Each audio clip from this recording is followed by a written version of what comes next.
alegramos para estar na tua casa e te adorar, Senhor. Estamos aqui como família de Deus, como igreja, corpo de Cristo, e pedimos que o Senhor fale conosco. Continue falando conosco, Senhor, até o fim deste culto. E quando nós formos para casa, o Senhor continua ministrando em nossos corações. Em nome de Jesus. Amém.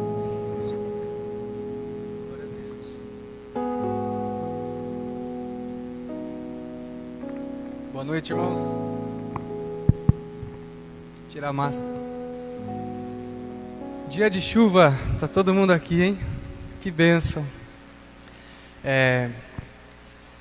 Gostaria de compartilhar com os irmãos uma palavra que Deus tem falado comigo nesses dias, uma palavra que tem sido diálogo entre mim, entre eu e minha esposa, uma palavra que tem me acompanhado durante a minha trajetória cristã, no meu processo de conversão, do meu processo de crescimento espiritual, tanto espiritual quanto na casa, quanto na igreja, quanto com os amigos. E essa palavra ela tem mexido comigo e ela tem sido muito bênção para mim. E eu quero compartilhar com os irmãos. É a respeito dos obstáculos que nós colocamos ao crescimento, os obstáculos que nós colocamos ao amadurecimento, a forma com que a gente escolhe não fazer as coisas.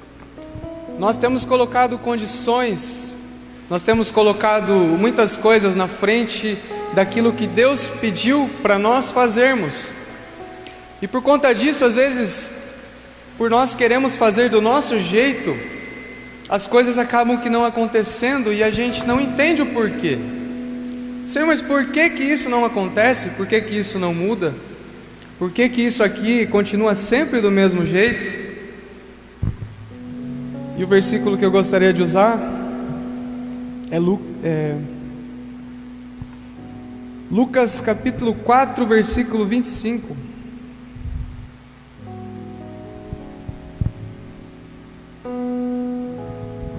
Assegurou-lhes que havia muitas viúvas em Israel no tempo de Elias, quando o céu foi fechado por 3 anos e meio, e houve uma grande fome em toda a terra. 26.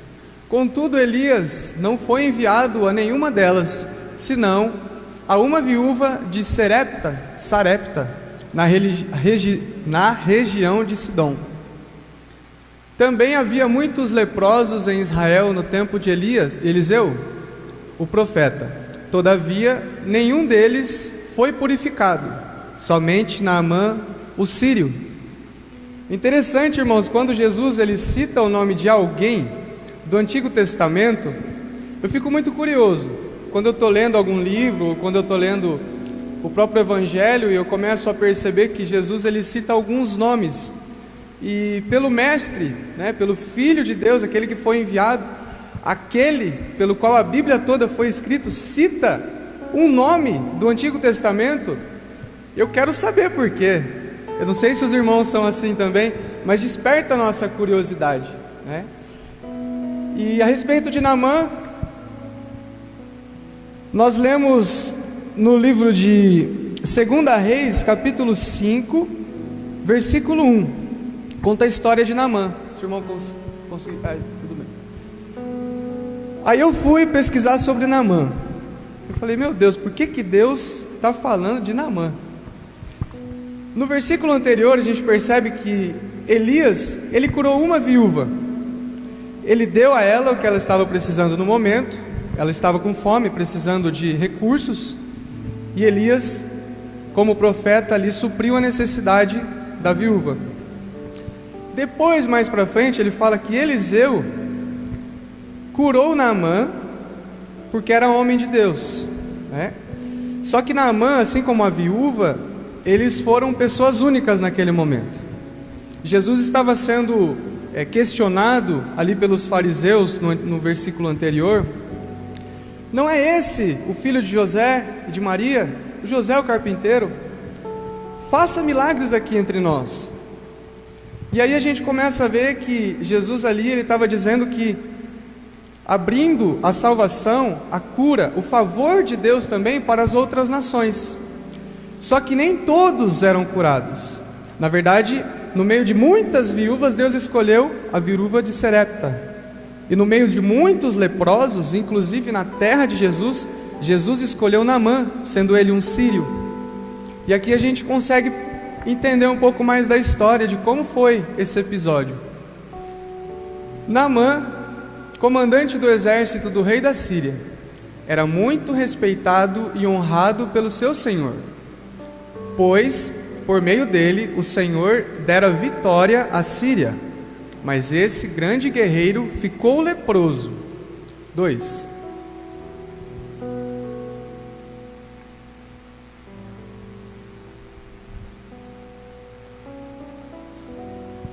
Cinco, 2.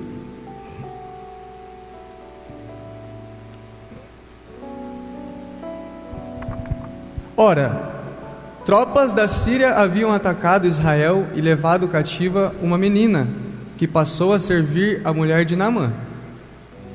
3. Um dia ela disse à sua senhora: se o meu senhor procurasse o profeta que está em Samaria, ele o curaria da lepra.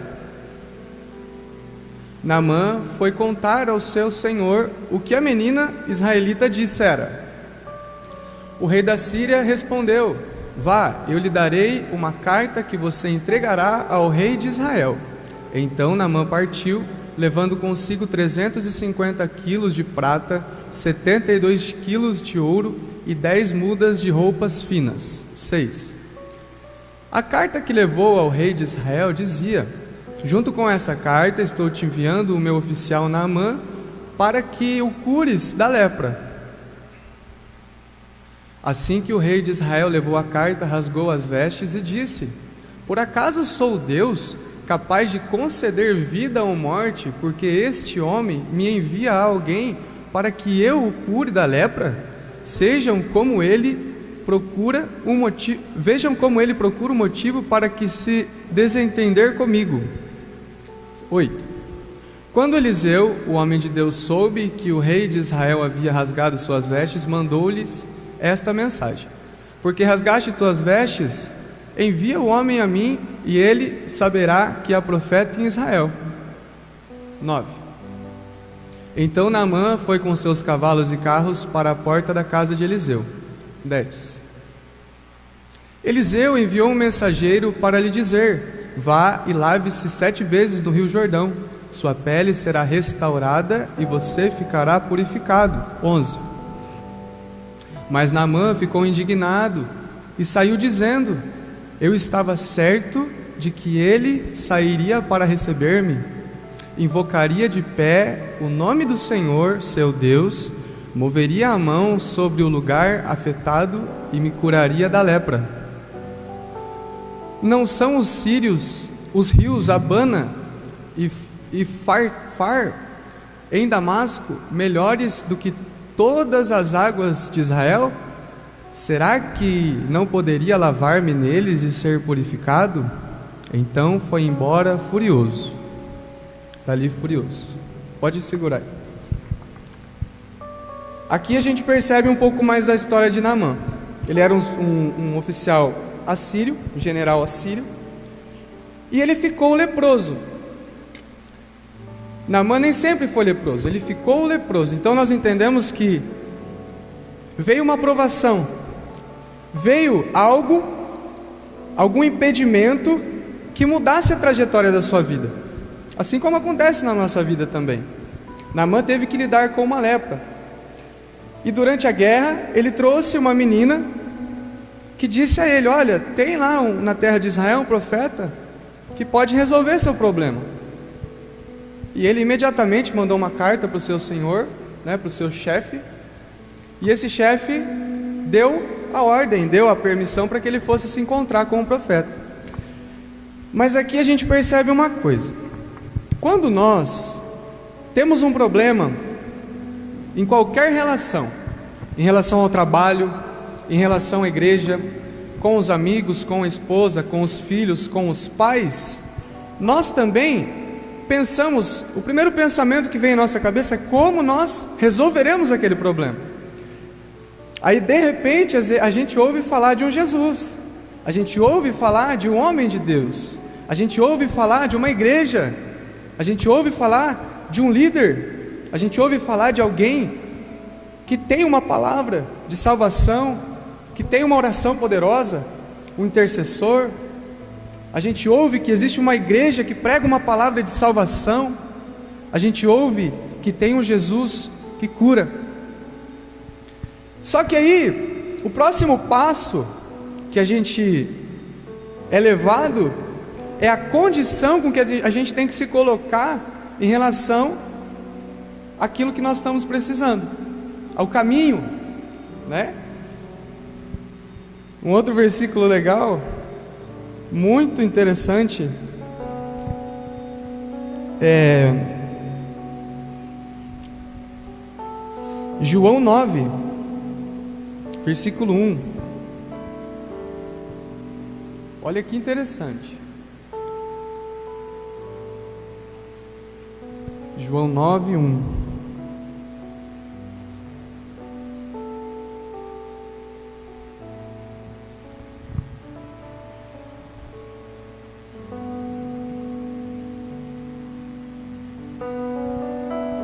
Ao passar Jesus viu um cego de nascença.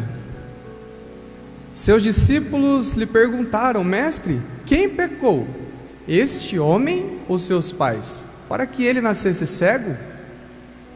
Disse Jesus: nem ele nem seus pais pecaram, mas isso aconteceu para que a obra de Deus se manifestasse na vida dele. Enquanto é dia, precisamos realizar a obra daquele que me enviou. A noite se aproxima, quando ninguém pode trabalhar. Enquanto estou no mundo, sou a luz do mundo. Tendo dito isso, ele cuspiu no chão, misturou terra com saliva e aplicou aos olhos do homem. Meu Deus! Então lhe disse: vá lavar-se no tanque de Siloé. Pode tirar. Irmãos, eu não sei o que vocês sentem quando vocês leem um negócio desse. Um general assírio, de grande poder, de grande autoridade, um homem considerado um dos maiores guerreiros assírios, de confiança daquele que é o cabeça, está leproso. Deus chega para ele e fala assim: filho, ele nem vai, né? A gente leu que ele nem foi. Ele mandou a menina lá e falou para ele assim: olha, é o seguinte, você vai se banhar num rio barroso. O rio Jordão é um rio barroso. E aqui, semelhantemente com o cego, os discípulos veem um cego, perguntam, porque esse homem é cego, por causa dos pais ou por causa dele mesmo. E ele diz que é para que a glória do Senhor se manifeste na vida dele.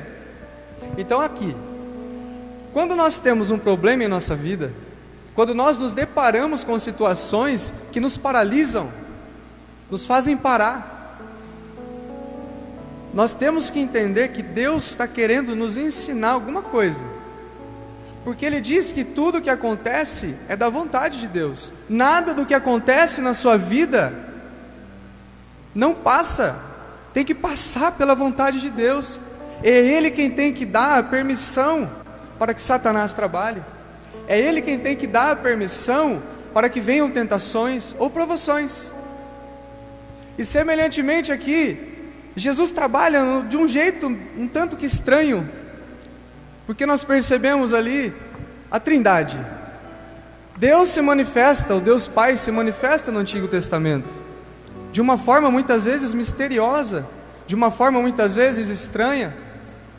E Jesus vem na terra, o Filho de Deus, aquele que é Deus, Jesus é Deus, e começa a manifestar-se de maneira estranha, estranha à cultura da época, estranha aos nossos olhos humanos, semelhantemente com barro. Ora, nós vemos um rio barrento e vemos um chão, que Jesus cospe, faz barro e aplica sobre o olho do cego. É muito interessante, irmãos, que na nossa vida às vezes acontece do mesmo jeito. Sabe? É muito estranho. Por exemplo, Israel saiu do Egito, Moisés liberta o povo, e em vez de ir pelo caminho mais rápido, eles cruzam o Mar Vermelho. Eles cruzam o Mar Vermelho. Sabe? Deus chega em Oséias e fala assim: você tem que casar com a prostituta. Deus chega para Ezequiel e fala assim: olha, Ezequiel, eu vou matar a sua mulher vai morrer, e você não vai poder nem velar o corpo, você não vai poder nem chorar, e você não vai poder enterrar. Então nós percebemos que Deus, ele tem um jeito estranho aos nossos olhos de trabalhar. Deus, ele nos surpreende em todas as vezes em que tem coisas em nossas vidas precisando ser retiradas.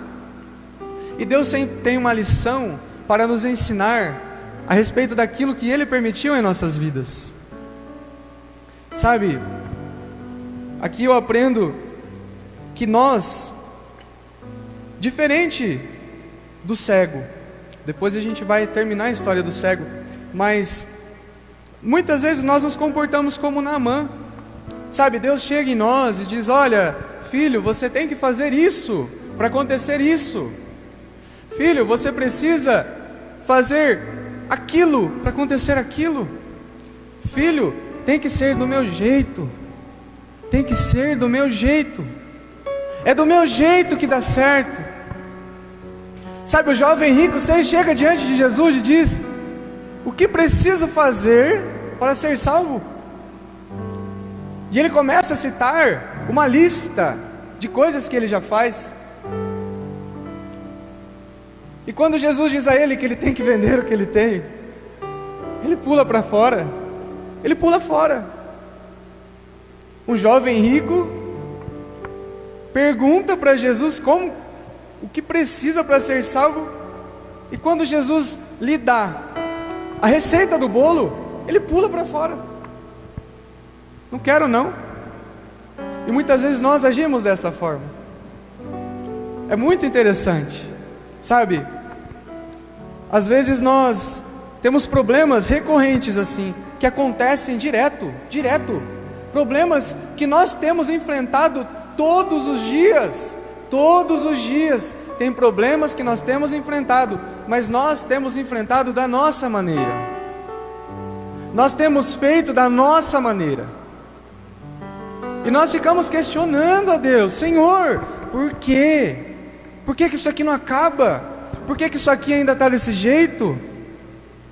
Sabe, é muito interessante, irmãos, a forma com que Deus trabalha é diferente da nossa. Entenda isso, a nossa visão é diferente da visão de Deus. O pensamento do homem não é como o pensamento de Deus. O caminho do homem não é como o caminho de Deus. Se nós pudéssemos criar algo que não existe, como conseguiríamos criar algo que não existe? Não temos criatividade, irmãos, como Deus tem para criar algo novo, algo que nunca existiu na terra. Nós não temos capacidade. Assim também como não temos capacidade de lidarmos sozinhos com coisas inéditas em nossas vidas. Talvez tem coisas que aconteceram em nossas vidas que nunca aconteceram. E nós às vezes, por orgulho, queremos lidar com essas coisas sozinhos. Não chegamos em nosso líder, não chegamos em nosso pastor, não chegamos num amigo piedoso, ou em nossos pais. Se os seus filhos são maduros, não chegamos também nos filhos e contamos aquilo que estamos sentindo. Não pedimos nenhum conselho, não queremos saber a opinião de ninguém, e temos lidado com coisas sozinhos. Temos lidado com coisas sozinhos. Com o que você tem lidado sozinho? O que você tem guardado para que você lute sozinho? Será que é um pecado? Será que existe um pecado que você comete no secreto? Será que existe um comportamento mental, um pensamento que é recorrente, que está na sua mente o tempo todo, e você nunca compartilhou com o seu líder?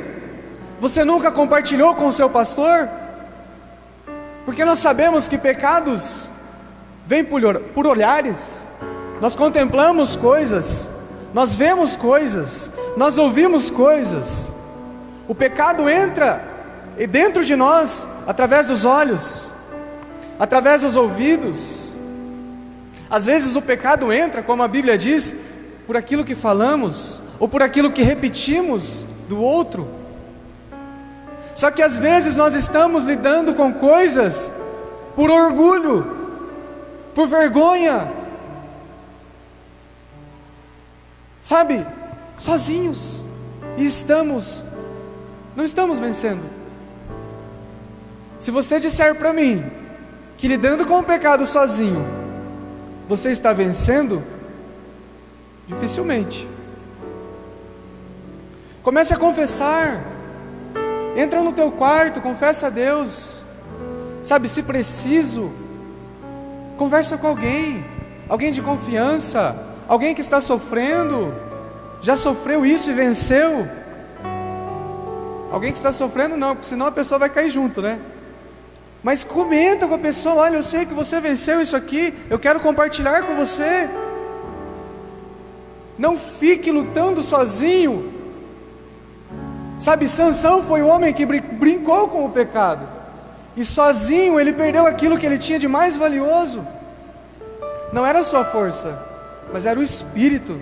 O Espírito que estava dentro dele saiu repentinamente e ele não percebeu. E quando precisou da sua força novamente, porque o Espírito não estava dentro dele, ele ficou na mão, porque ele estava sozinho com o pecado. Sansão estava sozinho. Sabe, às vezes nós nos sentimos assim também. Nós estamos numa caminhada e nós começamos a nos sentir fortes, porque o Espírito Santo traz ousadia, o Espírito Santo nos fortalece. Mas nós, em certo momento, se não tomarmos cuidado em relação à palavra de Deus, em se dedicar à leitura bíblica, em se dedicar à oração, em ser uma pessoa piedosa, nós começamos a nos tornar arrogantes. Começamos a nos tornar arrogantes e achar que a força do nosso braço é a que vale. É muito triste quando o Espírito sai de um homem ou de uma mulher.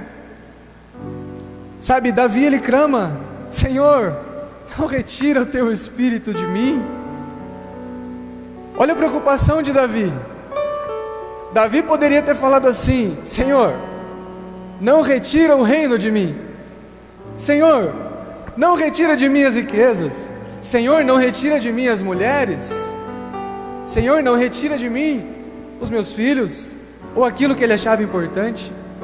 Mas quando Davi pecou e se deitou com a mulher do seu próximo, quando Davi adulterou e depois ainda por cima mandou matar o marido dela, a preocupação de Davi era: o Espírito não. Pode levar tudo, mas o Espírito não. E o problema de tudo isso, irmãos, é que com pecados secretos, pensamentos secretos, ódio. Você sente ódio do seu irmão? Você tem alimentado ódio contra alguém? Sabe, a Bíblia diz que não podemos servir a dois senhores, senão teremos que adorar a um e rejeitar ao outro, e odiar ao outro. Tome cuidado com aquilo que você tem alimentado dentro de você. Dê valor ao Espírito que foi derramado sobre toda a carne. Dê valor.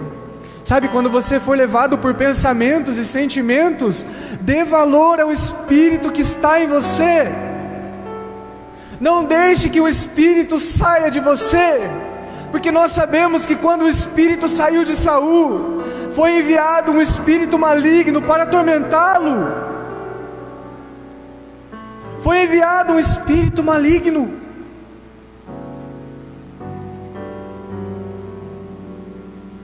Às vezes a pessoa está cheia de demônio, está cheia de trauma, está cheia de ódio. A Bíblia diz que quando um demônio sai, ele volta com mais 7.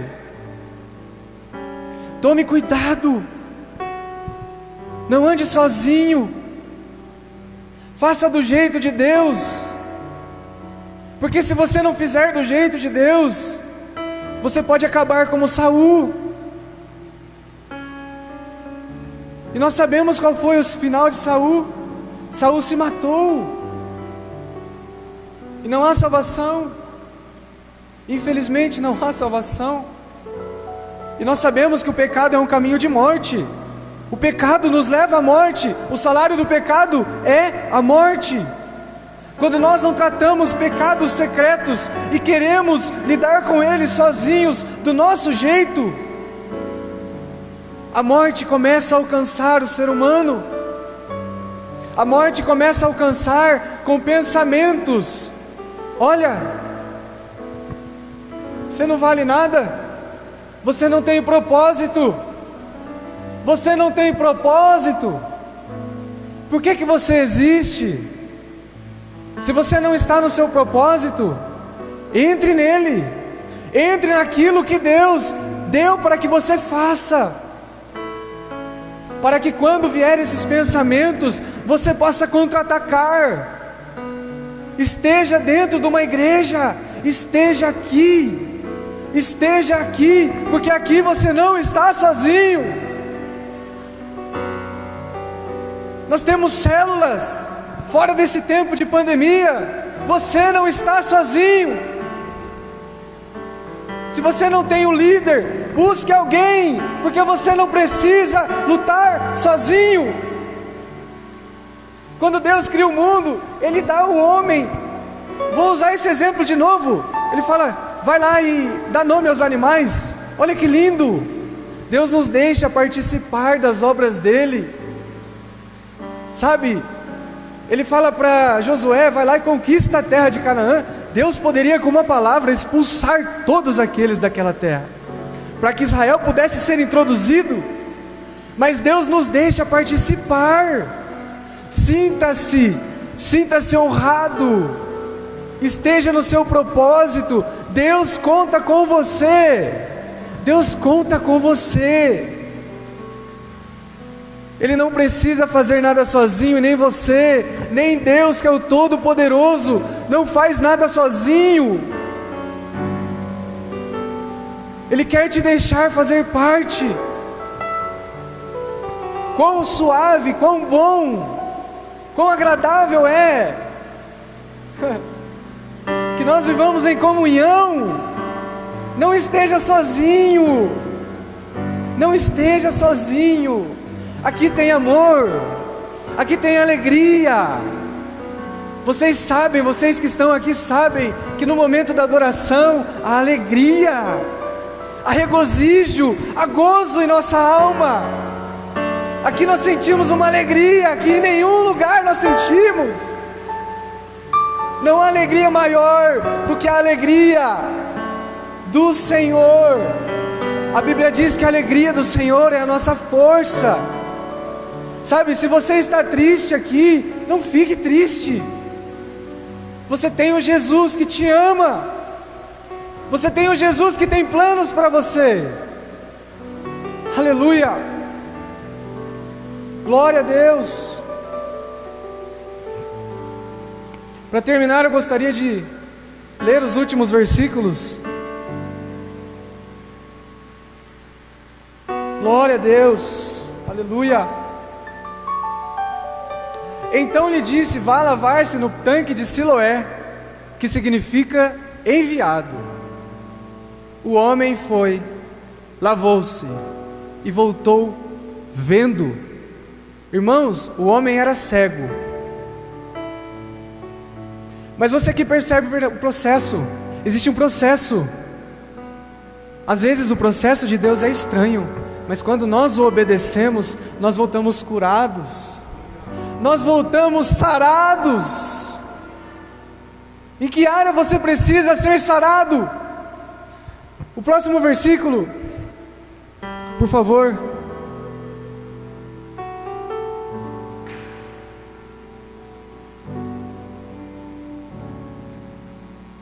Segunda Reis 5:13. Mas os seus servos lhe disseram: meu pai, se o profeta lhe tivesse pedido alguma coisa difícil, o Senhor não faria? Quanto mais quando ele apenas lhe diz para que lave e seja purificado. Sabe, a Bíblia diz que outras pessoas tiveram que fazer o trabalho árduo. Como eu citei aqui, o profeta Oséias teve que se casar com uma prostituta, irmãos. O profeta Ezequiel teve que perder a mulher e ficar sem descendentes, por causa da causa de Deus, por causa do propósito de Deus, por causa daquilo que Deus queria falar com a nação. Deus não está nos pedindo nada difícil. Meu pai, se o profeta lhe tivesse pedido alguma coisa difícil, o Senhor não faria? O que Deus tem pedido para você? O que Ele tem pedido para você? Tenho certeza que não é casar com uma prostituta. Mas se for, amém. Deus tem a forma dele de trabalhar. Deus não está pedindo a você que não velhe o corpo. Apesar da pandemia, não estamos podendo ter tanto tempo, né, para velar o corpo dos nossos entes. Mas eu creio que aquilo que Deus está pedindo para nós é muito mais simples. Como no tempo de Jesus, às vezes Ele está passando barro em nosso olho, mas essa parte é dele. A cura quem faz é Ele. Mas o caminho até o poço de Siloé é nosso. O que Ele pediu para o cego? Vá e lave-se no poço de Siloé. Perceba, irmãos, analise cada área da sua vida. Comece a pensar: o que Deus tem pedido para você é difícil? É muito difícil? Se for difícil, irmãos, ore e peça força. Peça força a Ele, que Ele te capacita, mas não faça isso sozinho. Coloque-se em pé. Nós não entendemos, irmãos, nós não entendemos o trabalhar do Espírito Santo. Nós não entendemos.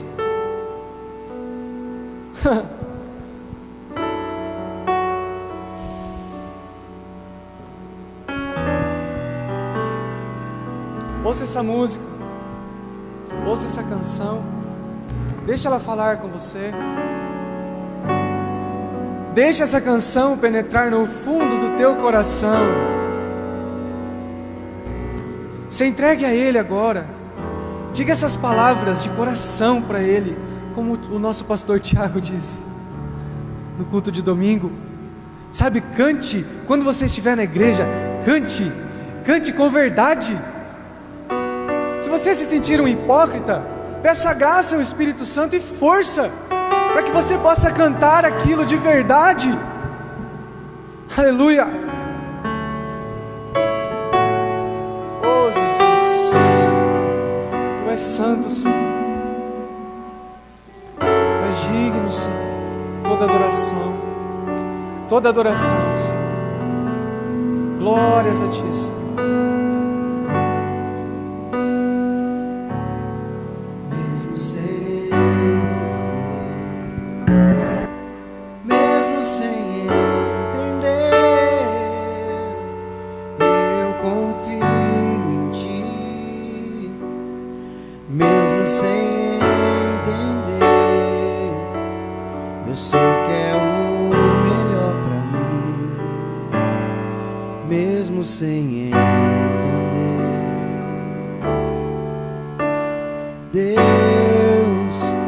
Mesmo que eu não consiga entender, queira tudo do meu jeito, eu até choro.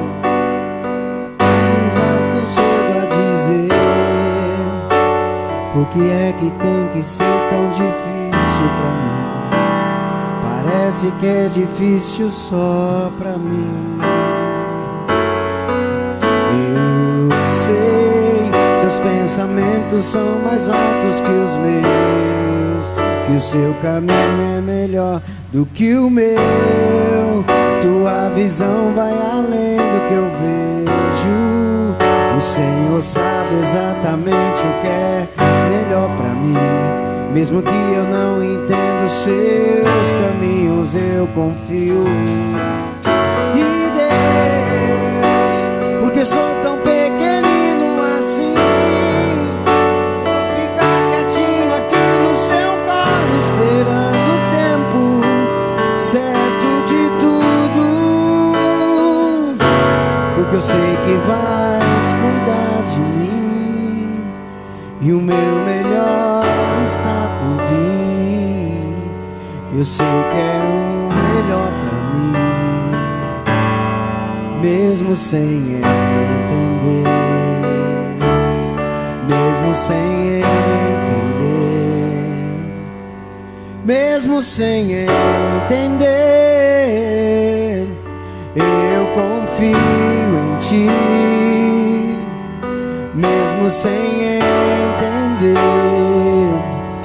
Eu sei que é o melhor pra mim, mesmo sem entender. Deus, mesmo que eu não consiga entender e queira tudo do meu jeito, eu até choro e às vezes até chego a dizer: por que é que tem que ser tão difícil pra mim? Parece que é difícil só pra mim. Eu sei, seus pensamentos são mais altos que os meus, e teu caminho é melhor do que o meu. Tua visão vai além do que eu vejo. O Senhor sabe exatamente o que é melhor pra mim, e mesmo que eu não entenda os seus caminhos, eu confio. E Deus, porque sou tão pequenino assim, vou ficar quietinho aqui no seu colo, esperando o tempo certo de tudo. E Deus, porque sou tão pequenino assim, vou ficar quietinho aqui no seu colo, esperando o tempo certo de tudo, porque eu sei que vais cuidar de mim. Ele vai cuidar de você. O melhor está por vir. Eu sei que é o melhor pra mim, mesmo sem entender.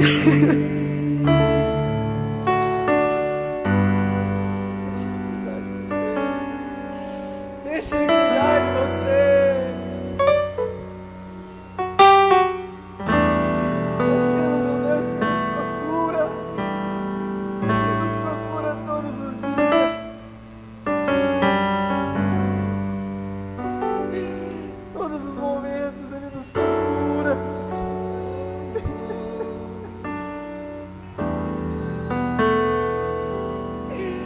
Ele quer estar com você. Ele quer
Aceite o jeito que Ele tem.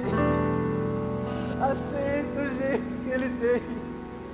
Porque Ele é onisciente, Ele sabe. Ele é especialista em trocar corações, em tirar corações de pedra e colocar corações de carne. Ele é especialista nisso. O sangue dele purifica a multidão de pecados. Não há pecado que te leve para o inferno.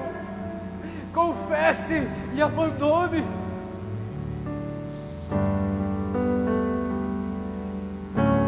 Às vezes eu estou lá cortando o cabelo, e aí o cliente chega e fala para mim: olha, eu quero que você corte o meu cabelo assim. E ele chega, ele mostra a foto, e ele chega, ele mostra o vídeo. Se precisa, ele ensina eu a cortar o cabelo. E às vezes, para quem não sabe, eu sou barbeiro. E às vezes, irmão, a gente se sente: o que esse cara está querendo me ensinar? Eu tenho 7 anos de profissão e esse cara está querendo me ensinar. É isso. Só que, irmãos, o sucesso de um profissional não está em ser o melhor, assim como no ministério também. Não está em ser o melhor, ou o que mais aparece, ou aquele que é mais bem falado, ou aquele que tem o maior ministério, ou a maior empresa, a empresa mais bonita, ou que faz o corte mais bonito. Não. Às vezes, irmão, às vezes não, quase sempre. Poderia até aqui dizer que isso pode ser considerado uma regra. A Kátia sabe, alguns aqui trabalham com beleza, que o maior profissional não é aquele que faz muito bem o trabalho, mas é aquele que faz exatamente, fala assim, exatamente, mais alto, exatamente o que o cliente pede. Do que adianta eu ser o melhor se o cliente sentar na cadeira e sair frustrado porque eu fiz o meu gosto? Do que vale os músicos aqui tocarem tão bem os instrumentos, se não tocarem a música certa, que é para ser encaixada na ministração? O maior músico é aquele que faz a vontade de Deus, é aquele que tem ordem, decência, aquele que obedece à autoridade. Nós temos uma palavra, nós temos um pastor, nós temos de estar debaixo de uma autoridade. Você tem que obedecer a alguém, você tem que estar debaixo da intercessão de alguém. Esteja debaixo da intercessão de alguém. Peça oração para as pessoas. Não deixe, não fique sozinho. Que nós possamos sair daqui com um pensamento mais maduro a respeito de como temos que lidar com as nossas provações, com as nossas lutas, com as nossas tentações, com os nossos pecados secretos. Que nós saiamos daqui desejando, como João Batista, sabe, tudo isso aqui que eu falei são impedimentos ao crescimento, amadurecimento, impedimentos à mudança, impedimentos à conversão. E o único aqui, irmãos, que pode nos fazer crescer é o Espírito Santo.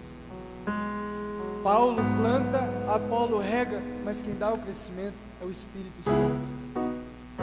Por isso plante, regue, mas clame a Ele para que faça crescer o seu espiritual, o seu secreto, o seu relacionamento com a sua esposa, com o seu esposo, com a sua mãe, com os seus filhos.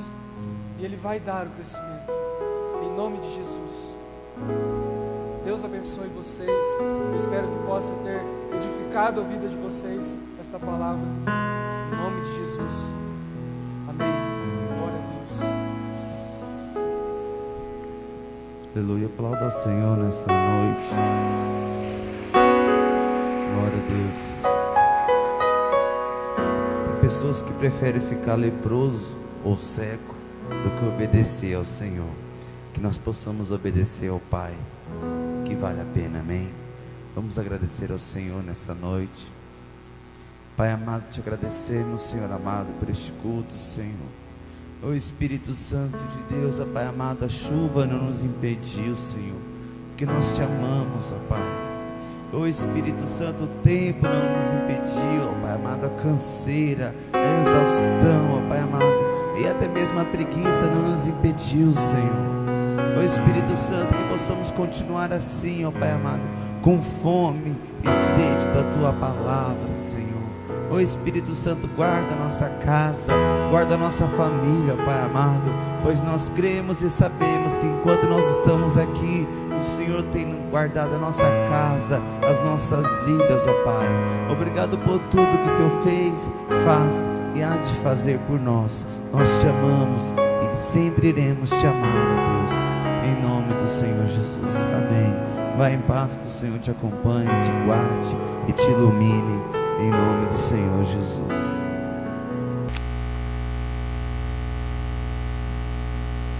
Venda mais com Apoio.